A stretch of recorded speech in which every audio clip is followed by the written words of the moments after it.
Olá, povo de Deus, a paz do Senhor Jesus, tudo bem com vocês? Que Deus em Cristo vos abençoe. Vou estar lendo um versículo da palavra de Deus que está registrado em Lucas, no capítulo 15, versículo de número 11. Vou ler alguns versículos e fazer uma pequena meditação, tá bom? Diz assim: E disse um certo homem, tinha 2 filhos, e o mais moço dele disse a teu pai: Dá-me a parte dos bens que me pertence. E ele repartiu por ele a fazenda. E poucos dias depois, o filho mais novo ajuntou tudo, partiu para uma terra lógica, e ele desperdiçou os seus bens, vivendo dissolutamente. Meus amados e queridos irmãos, leamos a palavra de Deus. Está falando a respeito de um pai que tinha 2 filhos. E a Bíblia diz que o mais novo chegou a teu pai e disse: Pai, dai-me a parte da fazenda que me pertence. E teu pai não questionou nada, coisa alguma, mas simplesmente pegou os seus bens que pertenciam ao seu filho e o entregou. E a palavra de Deus disse, meus queridos, que aquele filho mais novo ajuntou tudo e foi para uma terra muito longe. E ali começou a gastar o seu dinheiro vivendo dissolutamente com as meretrizes. Enquanto ele tinha dinheiro para gastar, ele tinha muitos amigos para se alegrar junto. E aquele jovem achando que agora estava numa vida que ele queria, estava feliz, estava contente. Mas pelo contrário, era uma alegria passageira, porque os dias piores estavam para vir. Porque, meus amados irmãos, quando nós tomamos uma decisão precipitada, pode ter certeza, a consequência ela vem. Jonas, desobedecendo a voz de Deus, Deus mandou ele para Nínive, e ele foi para Tarsis, a consequência veio. Quando ele entrou no porão do navio, o que acontece? Deus mandou um temporal, uma tempestade, que o navio estava a ponto a se espedaçar. O que acontece? Para aquela tempestade viesse se acalmar, teve que lançar Jonas lá no alto mar. Aí, aquela tempestade acalmou na hora. Né? Só dando um exemplo aqui para vocês. Meus queridos, enquanto ele tinha dinheiro para gastar, ele tinha muito amigo. Mas chegou um momento que ele já não tinha mais dinheiro para gastar. Não tinha mais dinheiro, não tinha mais amigo. E a palavra de Deus disse que houve naquela terra uma grande fome. E agora? Começou a padecer necessidade, aquele jovem. Ele vai à procura de serviço, algum cidadão daquela terra, ou seja, algum fazendeiro, para procurar um serviço. E o serviço que ele achou é para cuidar dos porcos. Mandou o jovem lá para o campo para cuidar dos porcos.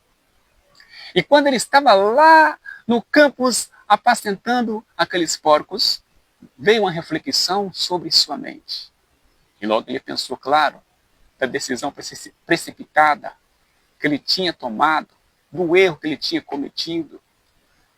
E ele pronuncia essa palavra: Quanto jornaleiro de meu pai tem abundância de pão e eu aqui pereço de fome, levantar-me-ei e irei ter com meu pai.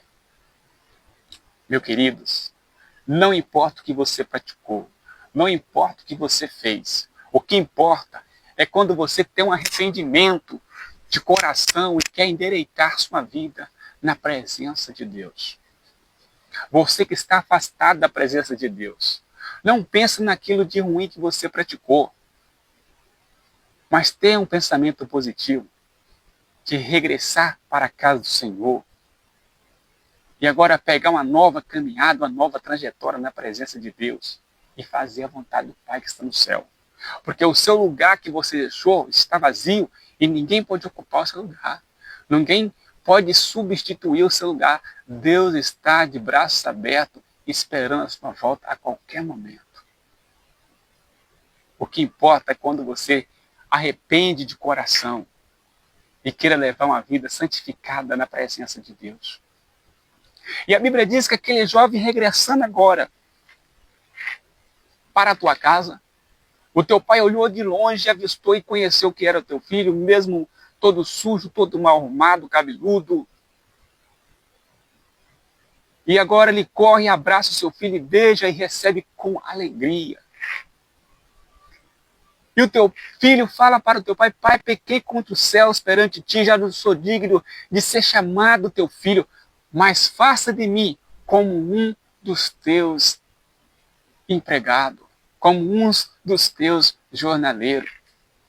Mas o teu pai logo manda colocar nele umas vestes novas, colocar o anel sobre o dedo dele, colocar uma sandália nos seus pés e matar o boi cevado para matar e comemorar a chegada daquele filho que estava morto, reviveu, tinha se perdido e foi achado. E o filho mais velho que estava por campo de trabalho, trabalhando, cuidando dos seus afazeres, ao entardecer, ele volta para a tua casa e de tardezinha ele se encontra aquela festa bonita, aquela alegria toda, e ele, sem entender nada, vai e pergunta para alguns funcionários de teu pai: o que está acontecendo? Essa festa aí, essa coisa toda, né? E ele falou: não, o teu irmão que estava perdido e foi achado, seu pai encontrou vivo e são e achou justo fazer essa festa comemorando a chegada do teu irmão. E o teu pai agora, ele roga para o teu filho que ele entrasse também para se alegrar e comemorar a chegada, né, do filho dele. Ele fala para o seu pai: pai, eu te sirvo há tanto ano, nunca transgredi os seus mandamentos, e tu não me daste um cabrito para matá-lo e festejar com meus amigos. Aí o pai, com toda humildade, com toda a paciência, toda a sabedoria, responde para o teu filho: filho, tudo que é meu é teu, mas era justo nós fazer essa festa, porque esse meu filho estava morto, reviveu, tinha se perdido e foi achado. É tanto assim que lá no livro de Lucas, no capítulo 19, 13, o Filho do Homem veio buscar e salvar o que se havia perdido. Então, meus amados irmãos, você aí que está afastado da presença de Deus, você que ainda não aceitou o como Salvador, não queira ficar aí comendo esses alimentos do mundo, não queira aí ficar nesse chiqueiro imundo, porque o mundo não tem nada de bom para nos oferecer. Mas Deus, Ele tem o melhor para nós. Deus, Ele tem uma coroa de glória para cada um de nós que fazermos a vontade dEle. E a gente está vivendo princípio de dor.